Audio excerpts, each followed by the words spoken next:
The Phantom Dachshund of W. Street, London, West.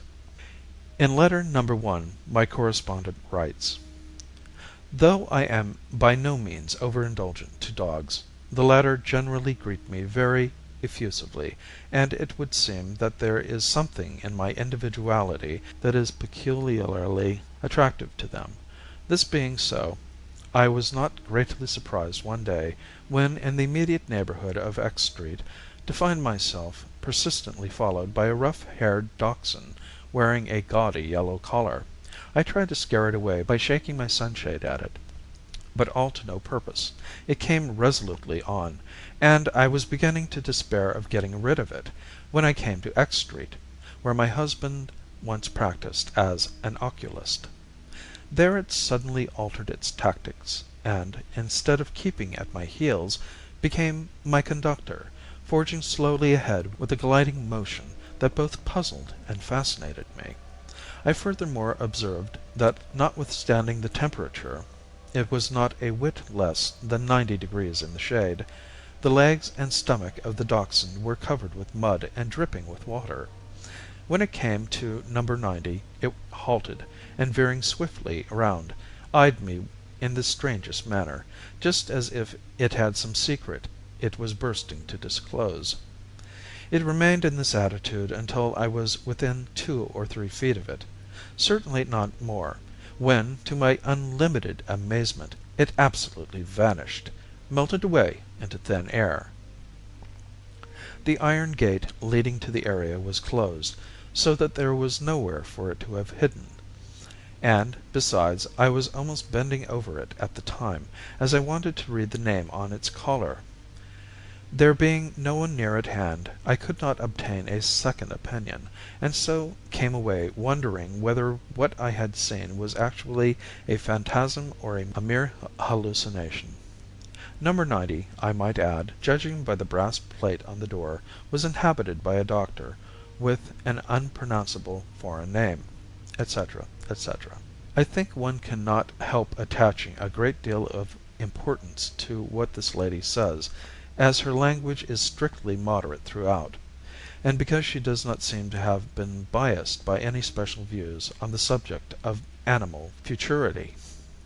Correspondent number 2, who, by the way, is a total stranger to the writer whose letter I have just quoted, is candidly devoted to dogs, regarding them as in every way on par with, if not actually superior to, most human beings.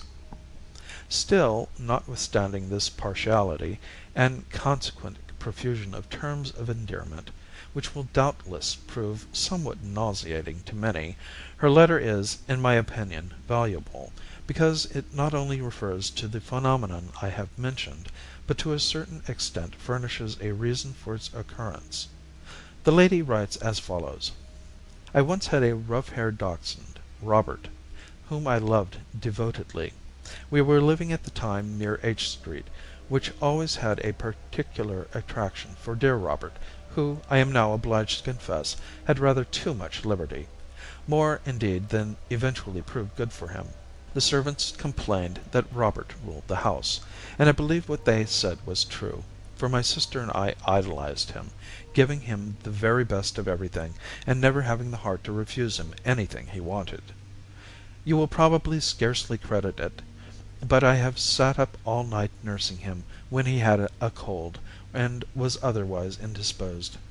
Can you therefore imagine my feelings when my darling was absent one day from dinner?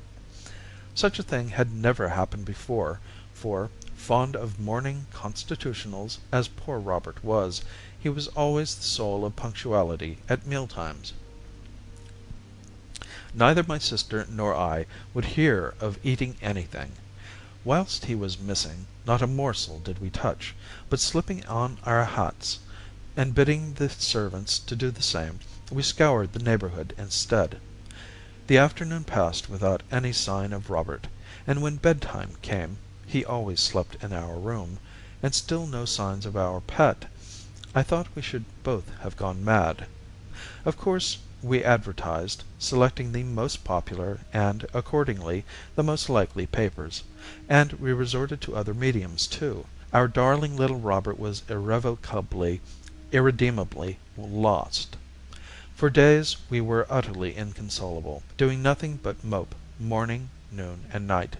I cannot tell you how forlorn we felt, nor how long we should have remained in that state but for an incident which, although revealing the terrible manner of his death, gave us every reason to feel sure we were not parted from him for all time, but would meet again in the great hereafter. It happened in this wise.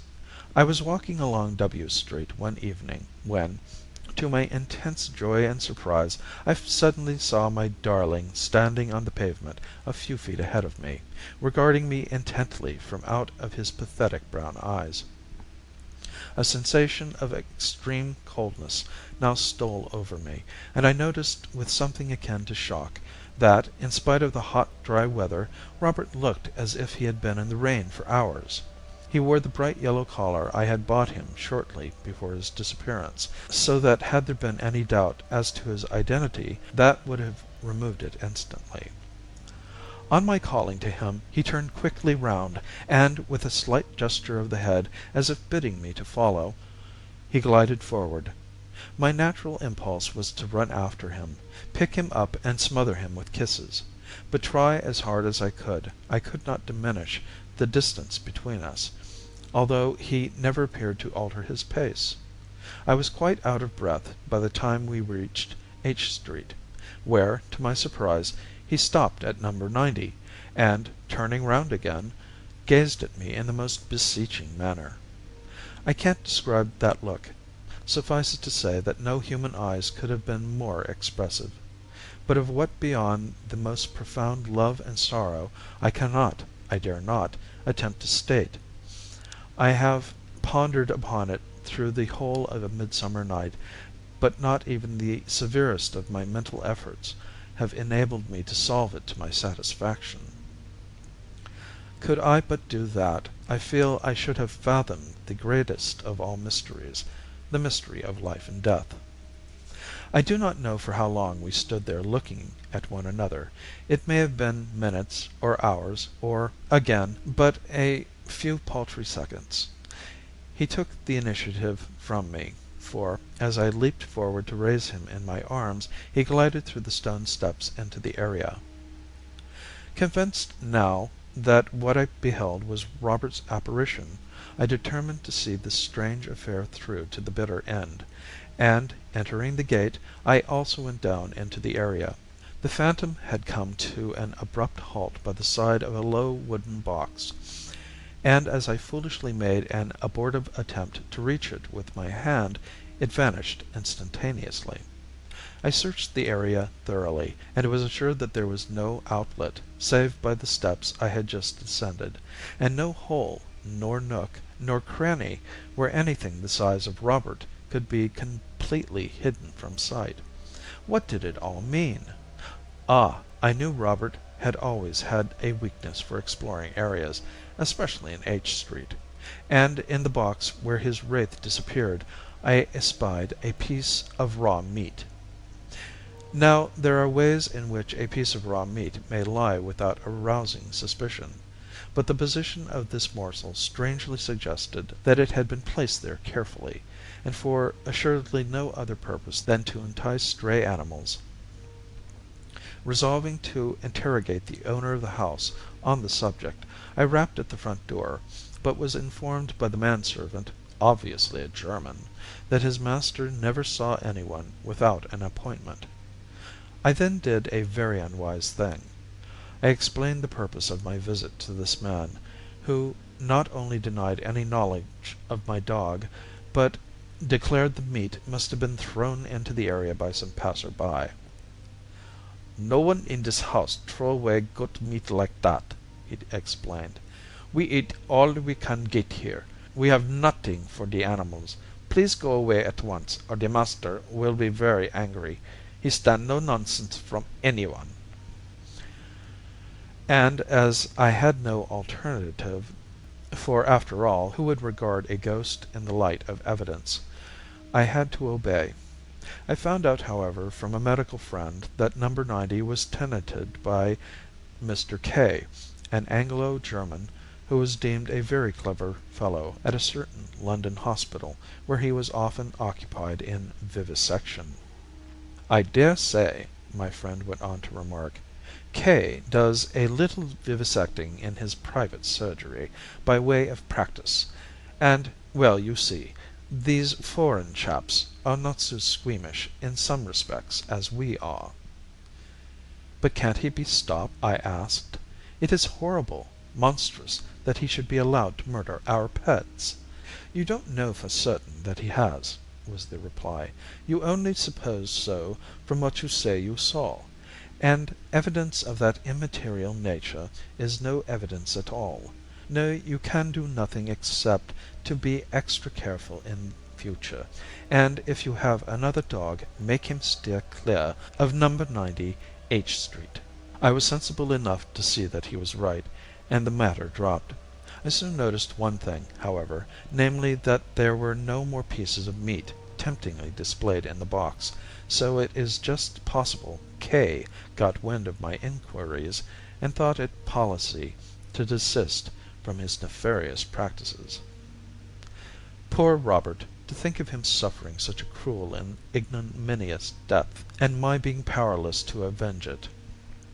Surely, if vivisection is really necessary, and the welfare of mankind cannot be advanced by any less barbarous system, why not operate on creatures less deserving of our love and pity than dogs? On creatures which, whilst being nearer allied to man in physiology and anatomy, are, at the same time, far below the level of brute creation in character and disposition. For example, why not experiment on wife-beaters and cowardly street ruffians, and, one might reasonably add, on all those pseudo-humanitarians who, by their constant petitions to Parliament for the abolition of the lash, encourage every form of blackguardism and bestiality. This concludes the letter of correspondent number 2, and with the sentiment in the closing paragraphs I must say I heartily agree, only I should like to add a few more people to the list. One other case of haunting of this type is taken from my same work. "One All Halloween," wrote a Mrs. Sebwim, "I was staying with some friends in Hampstead, and we amused ourselves, by working spells, to commemorate the night. There is one spell in which one walks alone down a path sowing hempseed, and repeating some fantastic words, when one is supposed to see those that are destined to come into one's life in the near future. Eager to put this spell to the test, I went into the garden by myself, and, walking boldly along a path, bordered on each side by evergreens, sprinkled hempseed lavishly. Nothing happening, I was about to desist, when suddenly I heard a pattering on the gravel, and, turning round, I beheld an ugly little black and tan mongrel running towards me, wagging its stumpy tail. Not at all prepossessed with the creature, for my own dogs are purebred, and thinking it must have strayed into the grounds, I was about to drive it out, and had put down my hand to prevent it jumping on my dress, when, to my astonishment, it had vanished. It literally melted away into fine air beneath my very eyes.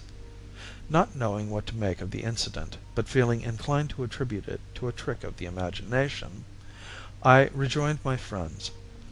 I did not tell them what had happened, although I made a memorandum of it in one of my innumerable notebooks. Within 6 months of this incident I was greatly astonished to find a dog, corresponding with the one I have just described, running about on the lawn of my house in Bath. How the animal got there was a complete mystery, and, what is stranger still, it seemed to recognize me, for it rushed towards me, frantically wagging its diminutive tail. I had not the heart to turn it away, and as it seemed quite homeless, and so the forlorn little mongrel was permitted to make its home in my house. And a very happy home it proved to be. For 3 years all went well, and then the end came swiftly and unexpectedly. I was in Blackheath at the time, and the mongrel was in Bath.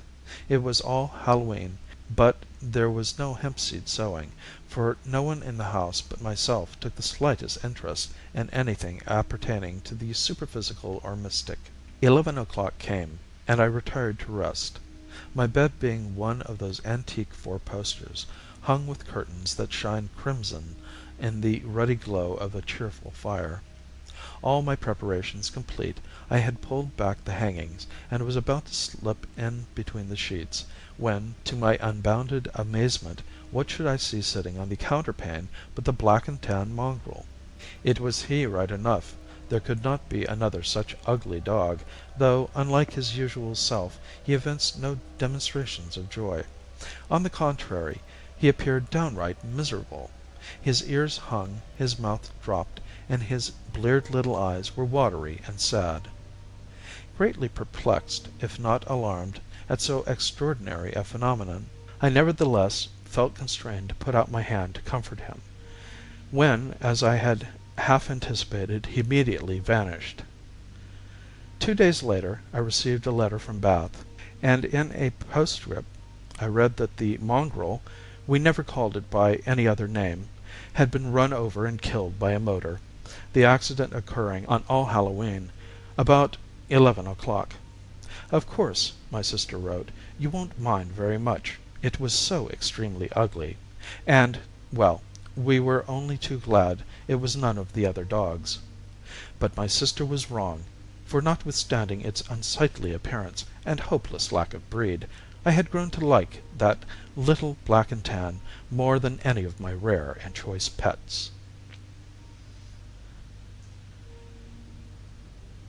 End of The Phantom Dachshund of W. Street.